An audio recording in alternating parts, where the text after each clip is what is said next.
नमस्कार मंडळी, आम्ही मालवणी या चॅनलवर आपले मनापासून स्वागत आहे. हे बघा, मस्त असं झणझणीत कांदा टोमॅटोतले सुक्या जवळ्याची आपण आता रेसिपी पाहूया. त्यामध्ये तुम्ही कोकम वगैरे पण घालून छान असं आंबट चिंबट असं झणझणीत असं भाकरीबरोबर चपातीबरोबर खाण्यासाठी मस्त असं सुका जवळ्याची भाजी होते. पावसात ओली मिरची मिळत नाही मच्छी अशी, त्यामुळे सुका जवळ्याची भाजी केली तर एक नंबर अशी भाजी लागते. तर चला, तर आपण आता ही रेसिपी पाहायला घेऊया. त्यासाठी हे बघा, मी सुका जवळा आधीच थोडा वेळ अगदी त्यातली माती निघून जाण्यासाठी अगदी जरा वेळ आपल्याला व्यवस्थित असं स्वच्छ धुवून घ्यायचं आहे आणि व्यवस्थित असं घट्ट पिळून घ्यायचं आहे आणि मगच मी भाजणार आहे. कधी कधी मी काय करते, आधी भाजून घेते आणि नंतर पाण्यात ठेवते, पण आता मी काय केलं आहे, आधी स्वच्छ धुवून पिळून मग भाजून वेगळ्या प्रकारची असं तर मी करून दाखवते. आणि ही जवळा म्हणा, सुकी कर्दी म्हणा, बोंबील म्हणा, हे कांदा टोमॅटोमध्ये केलं तर एक नंबर असं होतं. तर आता आपण हे व्यवस्थित असं स्वच्छ पिळून घेऊया. त्यातली मातीचे कण असतात, कारण कुठे पण सुकत आपलं म्हणजे मावशा घालतात, त्याच्यामुळे त्यामध्ये मातीचे कण असतात, ते व्यवस्थित स्वच्छ निघून येतात आणि त्यातला थोडासा कचरा वगैरे असतो तो पण पाण्यामध्ये निघून येतो.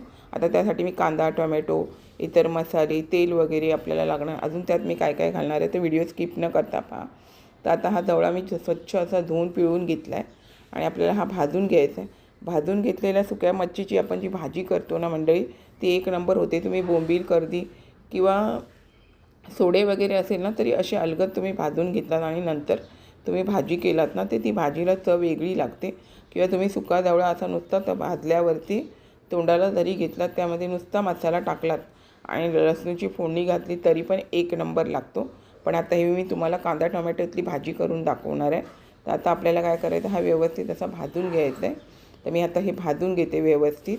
तर आता हे बघा, छान आता भाजल्याच्या नंतर एका पॅनमध्ये मी एक पळी तेल घालून कांदा आपल्याला चांगला नरम होईपर्यंत व्यवस्थित आपल्याला परतून घ्यायचं आहे. कांदा नरम झाल्यावरच आपल्याला त्यामध्ये टोमॅटो घालायचे. आता ही मी भाजी आपल्याला थोड्या प्रमाणात ही जरासा जवला घातला किंवा भाजी जास्त प्रमाणात करायची असेल तर मी हे 3 कांदे घेतलेले.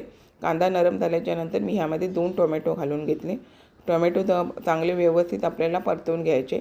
टोमॅटो परतून घेतलं. टोमॅटो नरम होण्यासाठी आपल्याला त्यामध्ये चवीनुसार मीठ घालायचं आणि मीठ आहे ना बेताचं घालायचं, जेणेकरून आपण जरी जवला धुतला ना तरी पण त्यामध्ये मिठाचं प्रमाण थोडं असतं, कारण मीठ लावून सुकवलेली सुकी मच्छी असते ना, धुतलं तरी त्याच्यामध्ये मीठ असतं.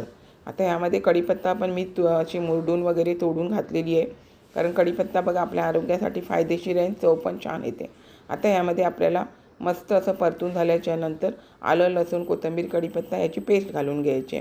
आलं लसूण कोथिंबीर कढीपत्ता पेस्ट मी 1.5 चमचा घेतलेली आहे. मसाला 2 चमचा घेतलेला आहे, लाल तिखट मसाला, आणि हळद अर्धा चमचा घेतलेली आहे. बाकी मी इतर कोणते मसाले वापरणार नाही आहे. आणि व्यवस्थित आपल्याला परतून घ्यायचं आहे.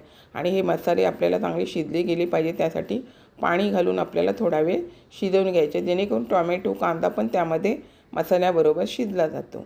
तर आता आपण हे छान परतून घेतलं बघा, पाणी पण चांगलं सुकलं गेलेलं आहे. आणि आता आपल्याला ह्यामध्ये ही जवळा आहे तो आपल्याला घालून घ्यायचा आहे. आता हे जवळा मी घालून घेते आणि मग छान असं परतून घेते. परतून घेतल्याच्या नंतर पण आपल्याला मंडई यामध्ये थोडंसं कोमट पाणी घालून घ्यायचं आहे, कारण सुकल्या आपण भाजल्यानंतर त्याला कडकपणा येतो ना, मग चांगला शिजला गेला पाहिजे. नरमपणा येण्यासाठी थोडंसं आपल्याला ह्यामध्ये कोमट पाणी घालून घ्यायचं आहे आणि 4 ते 5 कोकमं घालून घ्यायचे. जरी तुम्ही टोमॅटो घातला तरी असं सुकी मच्छीमध्ये हिमूसपणा असतो, त्याच्यामुळे थोडीशी कोकमं घालायची. थोडंसं पाणी घालून हे वाफेवरती आपल्याला शिजवून घ्यायचं आहे.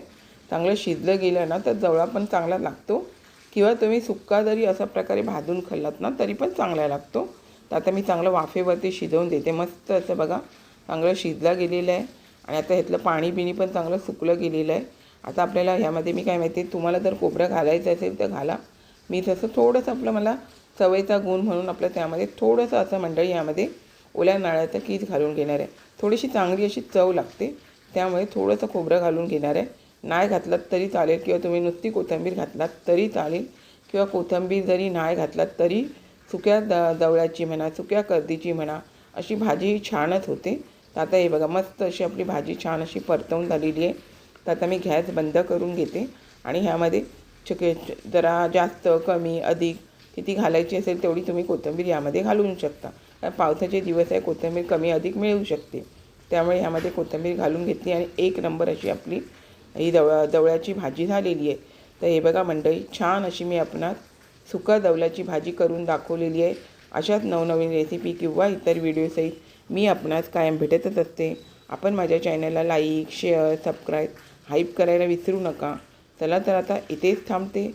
मस्त खा आणि स्वस्थ राहा. आपण माझे व्हिडिओ पूर्ण पाहता त्याबद्दल मनापासून खूप खूप धन्यवाद.